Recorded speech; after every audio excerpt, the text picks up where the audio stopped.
Selamat malam Sobat Budaya Rahayu.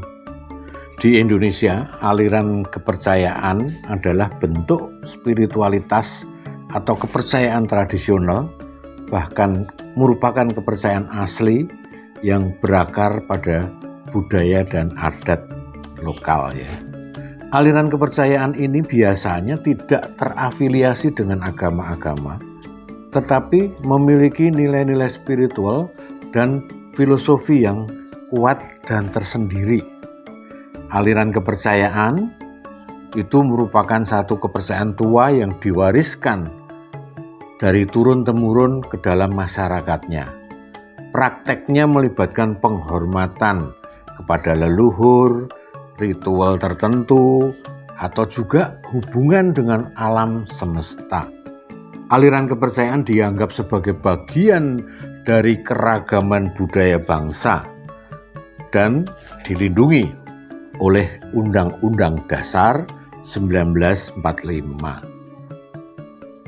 Setelah adanya keputusan Mahkamah Konstitusi pada tahun 2017, hak-hak kepercayaan juga diakui dan boleh mengisi identitas di KTP dan KK.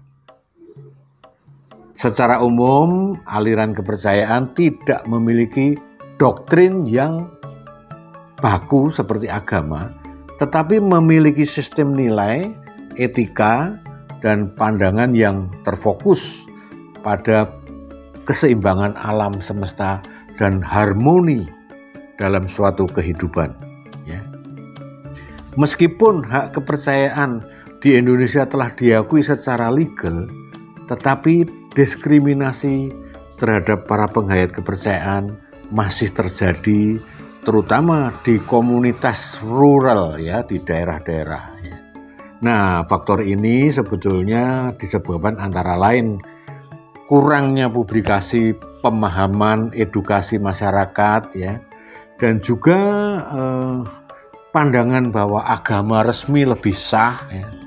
Itu juga menyebabkan dipandangnya aliran kepercayaan kurang serius, dianggap sesat oleh sebagian masyarakat.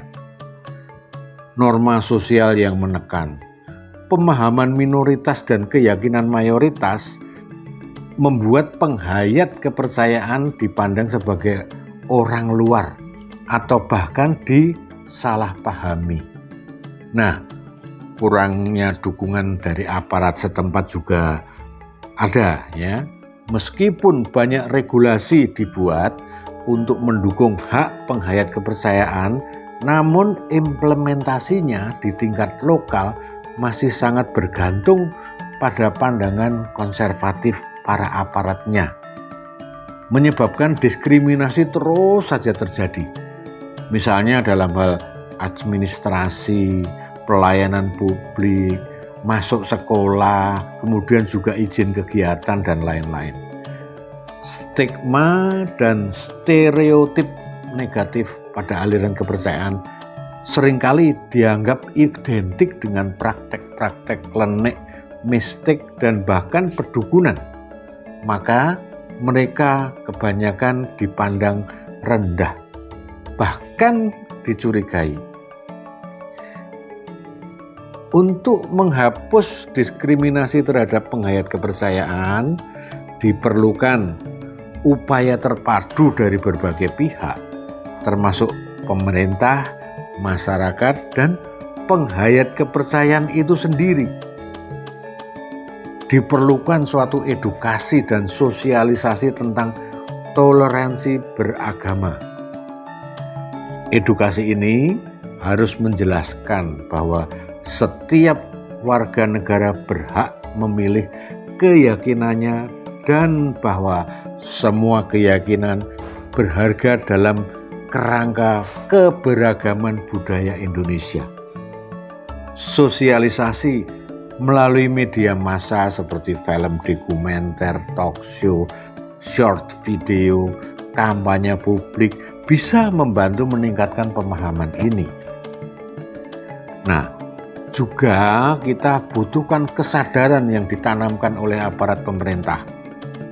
Pendekatan komunitas misalnya, dialog antara umat beragama dengan komunitas penghayat kepercayaan dapat mempererat hubungan dan menurunkan banyak prasangka-prasangka yang serba salah dan negatif.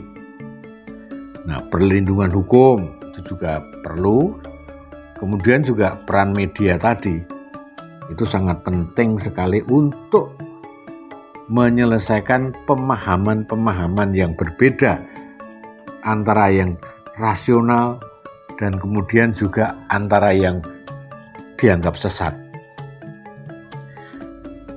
Pemerintah dan masyarakat perlu mengakui dan merayakan tradisi lokal ini sebagai bagian warisan budaya Nusantara. Ya. Peringatan Hari Penghayat Kepercayaan, festival kebudayaan bisa menjadi sarana untuk mempromosikan penghargaan sebagai bagian dari identitas nasional. Dengan langkah-langkah itu diharapkan diskriminasi terhadap penghayat kepercayaan bisa berkurang dan setiap orang dapat dengan keyakinannya masing-masing secara damai saling menghargai. Namun ada terobosan yang bisa dilakukan oleh negara. Ide untuk menghilangkan kolom agama dalam kartu identitas seperti KTP itu juga merupakan terobosan yang perlu dipertimbangkan sebagai penguatan implementasi Pancasila Bhinneka Tunggal Ika. Menukik pada pokok persoalan dalam upaya mengurangi diskriminasi ini, terutama juga jika kita melihat contoh-contoh negara yang sudah menerapkannya seperti di Malaysia, Turki, dan beberapa negara lainnya, identitas agama dan keyakinan-keyakinan lokal dianggap sebagai informasi pribadi yang tidak perlu diumumkan secara terbuka karena merupakan privasi dalam human right. Dengan cara ini orang bebas menjalankan keyakinan tanpa tekanan dan prasangka di ruang publik. Jika Indonesia berani menerapkan kebijaksanaan serupa, langkah ini bisa menjadi terobosan penting dalam menciptakan masyarakat yang lebih inklusif, menghapus kolom agama atau kepercayaan dalam formalitas identitas, seperti kita lihat pada paspor yang tanpa kolom agama dan kepercayaan dapat memberikan manfaat yang besar untuk mengurangi riak-riak diskriminasi yang tiada selesai. Dengan menjunjung privasi individu itu, poin dari human right ya, dunia juga memandang peradaban baru Indonesia. Dalam jangka panjang, jika kebijakan terobosan ini diterapkan, masyarakat dapat belajar melihat seseorang dari kemampuannya dan kontribusinya, bukan dari identitas agama, identitas kepercayaannya.